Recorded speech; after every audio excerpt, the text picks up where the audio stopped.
दक्षिण कोरिया एक जनतंत्र है और उत्तर कोरिया में एक तानाशाह का राज है और जो दक्षिण कोरिया से लगातार उलझा रहता है।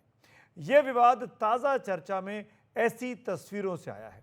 ध्यान से देखिएगा, दक्षिण कोरिया और उत्तर कोरिया की सीमा ऐसे कई धमाकों से पिछले कुछ दिनों से दहली रही है। इसके पीछे वजह यह थी कि उत्तर कोरिया के तानाशाह किम जोंग उन ने दक्षिण कोरिया को जोड़ने वाली सारी सड़कों और रेल पटरियों को डायनामाइट के धमाकों से उड़ा दिया। किम जोंग उन ने उसी साल जनवरी में उन दक्षिण कोरिया को अपना प्रमुख दुश्मन बता दिया और कहा कि उसके साथ हर तरह का संपर्क काटा जा रहा है ताकि उसे फिर से बहाल न किया जा सके। दक्षिण कोरिया की ओर से कुछ ड्रोन्स के अपनी सीमा में आने के बाद उत्तर कोरिया ने युद्ध की धमकी भी दी है और वो परमाणु हथियारों को सीमा के पास तैनात कर रहा है। उत्तर कोरिया के तानाशाह किम जोंग उन को शक है कि ड्रोन्स के जरिए गिराए जा रहे पर्चे उनकी जनता को भड़काने की साजिश है और इसके अलावा प्योंगयांग के ऊपर ड्रोन्स का इस्तेमाल उसके संवेदनशील ठिकानों की टोह लेने के लिए किया जा रहा है। दरअसल दशकों तक उत्तर कोरिया आधिकारिक तौर पर दक्षिण कोरिया से एक होने को प्रतिबद्ध रहा। उत्तर और दक्षिण कोरिया दोनों ही पूरे कोरियाई प्रायद्वीप के ऊपर अपनी संप्रभुता का दावा करते हैं, लेकिन कोरिया के बंटवारे के बाद से दोनों ही कोरिया एक दूसरे से अलग होते गए। उत्तर कोरिया हमेशा तानाशाह के शासन में रहा और दक्षिण कोरिया ने जनतंत्र को अपनाया और शानदार प्रगति की। उत्तर कोरिया को हमेशा लगता रहा कि अमेरिका और अन्य पश्चिमी देशों के साथ दक्षिण कोरिया की करीबी उसके लिए खतरा है। बदले में उत्तर कोरिया चीन और रूस से अपनी करीबी बनाए रखा, यानी उत्तर कोरिया रूस और चीन का दोस्त है और दक्षिण कोरिया के करीबी देशों में मित्र देशों में अमेरिका आता है। इस बीच दक्षिण कोरिया की प्रगति का फायदा उसकी जनता को मिला, जबकि उत्तर कोरिया की जनता गरीबी और भूखमरी में जीने को अभिशप्त है। उत्तर कोरिया में लोगों को मौलिक अधिकार भी नहीं है और वहां किसी को भी देश विरोधी होने के शक पर मौत की सजा दे दी जाती है। इन हालात के बीच उत्तर कोरिया ने दक्षिण कोरिया के साथ सड़क और रेल संपर्कों को क्यों खत्म किया?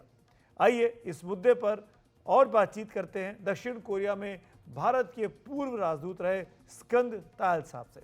सर शुक्रिया वक्त निकालने के लिए। दो वॉर हम ऑलरेडी देख रहे हैं।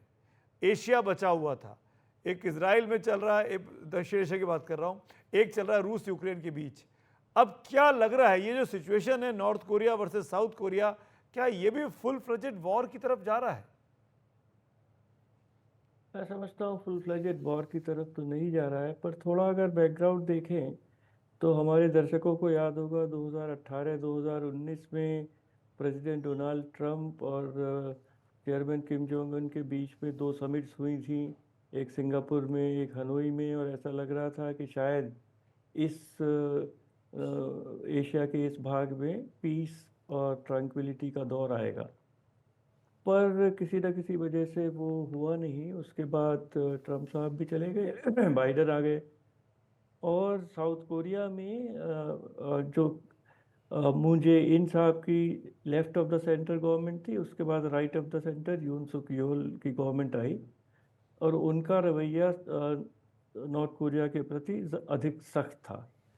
तो नॉर्थ कोरिया के ऊपर इस समय बहुत सैंक्शंस लगी हुई हैं क्योंकि उनका एक न्यूक्लियर प्रोग्राम है, मिसाइल प्रोग्राम है। पूरी दुनिया चाहती है कि वो प्रोग्राम आगे ना बढ़े, पर इस समय स्थिति ये है कि सैंक्शंस तो लगी हुई हैं और नॉर्थ कोरिया से कोई शांति की या सद्भावना की या कोई बातचीत कर नहीं रहा है।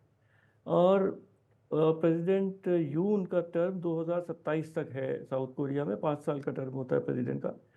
तब तक कोई उम्मीद नहीं है कि साउथ कोरिया की तरफ से कोई शांति का प्रस्ताव आएगा।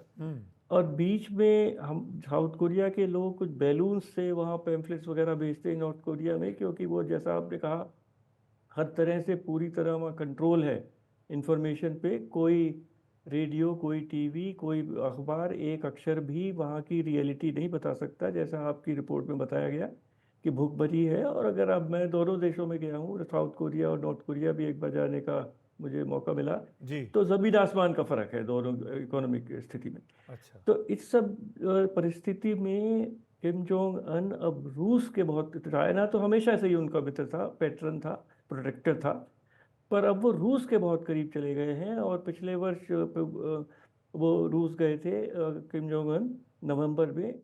उसके बाद से रॉकेट की टेक्नोलॉजी वहाँ से रूस ने उनको दी, और इस बार जून में प्रेसिडेंट पुतिन भी नॉर्थ कोरिया गए, राइट। और उन्होंने एक संधि की है कि डिफेंस कि किसी के ऊपर अटैक होगा तो वो एक दूसरे की मदद के लिए आएंगे। ये भी है रिपोर्ट्स कि जो यूक्रेन में वॉर हो रही है उसमें रशिया को शेल्स और मिसाइल्स नॉर्थ कोरिया सप्लाई कर रहा है। नॉर्थ कोरिया मिसाइल टेक्नोलॉजी में बहुत आगे है, और जो पाकिस्तान का जो शाहीन और मिसाइल्स हैं, जी। ये नॉर्थ कोरियन टेक्नोलॉजी, टेपडोंग टेक्नोलॉजी है। तो ताल इस साहब, समय एक जो चीज एक नया शीत युद्ध का रूप हम देख रहे हैं शीत युद्ध तो ताल इंडो साहब, एक पैसिफिक क्विक में, रिस्पॉन्स चाहूंगा अनफॉर्चुनेटली। आपसे। जो सिचुएशन दिखाई दे रही है आज की डेट में, किम जोंग उन मूडी हैं, किम जोंग उन तानाशाह हैं, किम जोंग उन को किसी तरह के अप्रूवल की ज़रूरत नहीं चाहिए, और जो कुछ हुआ, जो हम तस्वीरें आज देख रहे हैं, बॉर्डर पर रोड नेटवर्क को, रेल नेटवर्क को तोड़ा गया, उसको उड़ा दिया गया, आपको लगता नहीं है कि ये सिर्फ एक इशारा भर है कि अब हम दक्षिण कोरिया के ऊपर मिसाइल अटैक भी कर सकते हैं, और वो न्यूक्लियर केपेबल स्टेट है नॉर्थ कोरिया?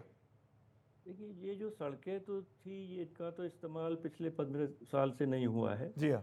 तो सड़कों को उड़ा देने का कोई एक्चुअल उसका महत्व नहीं है, सिंबॉलिक है। और मिसाइल, देखिए, नॉर्थ कोरिया तो ख़त्म हो जाएगा अगर लड़ाई हुई। 27,000 अमेरिकन सोल्जर अब भी साउथ कोरिया में है, और अमेरिका ने दिखा दिया है कि देखिए, रशिया, यूक्रेन छोटा सा देश है, पर रशिया उसको अभी ख़त्म नहीं कर पा रहा है, क्योंकि उसको अमेरिका की सपोर्ट है, नाटो की सपोर्ट है। इसराइल किस तरह पूरे उसने मध्य एशिया का सत्यानाश कर दिया है, क्योंकि अमेरिका की उसको सपोर्ट है। तो राइट। उत्तर कोरिया भी ये देख रहा है, अगर आप अपना नेस्त नाबूद होना चाहता है तो वो साउथ कोरिया पे हमला करेगा। तो वो, पर इतना किम जोंग उन, देखिए, वो 2022 दिसंबर 2021 में 11 में बने थे राष्ट्रपति नेता। वो बहुत उन्होंने समझदारी से काम किया है। देखिए, अगर आप ऑब्जेक्टिवली देखें जी। तो नॉर्थ कोरिया को उन्होंने प्रोटेक्ट किया है, अपनी रिजीम को पूरा इस्टेब्लिश किया है। और जिस तरह से ट्रम्प साहब से उन्होंने बात की थी, उस समय जो पूरी चित्र आ रहे थे, पूरे कॉन्फिडेंस के साथ उनसे बात की थी। तो उनको हल्के में ना लें, देश उनका तानाशाह है, वो नहीं, एक हल्के अलग में नहीं चीज़ ले है। रहे सर, उनसे उनसे डर लगता है।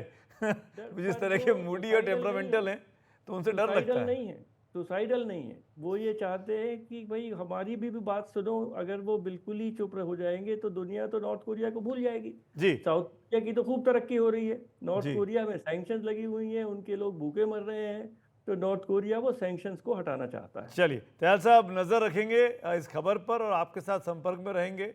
कोरिया में क्या चल रहा है और कितना खतरनाक हो सकता है दुनिया के लिए, क्योंकि दुनिया ऑलरेडी 2 युद्ध देख रही है और तीसरे युद्ध को अब और नहीं देखा जा सकता, उस ओर हम आगे नहीं बढ़ सकते।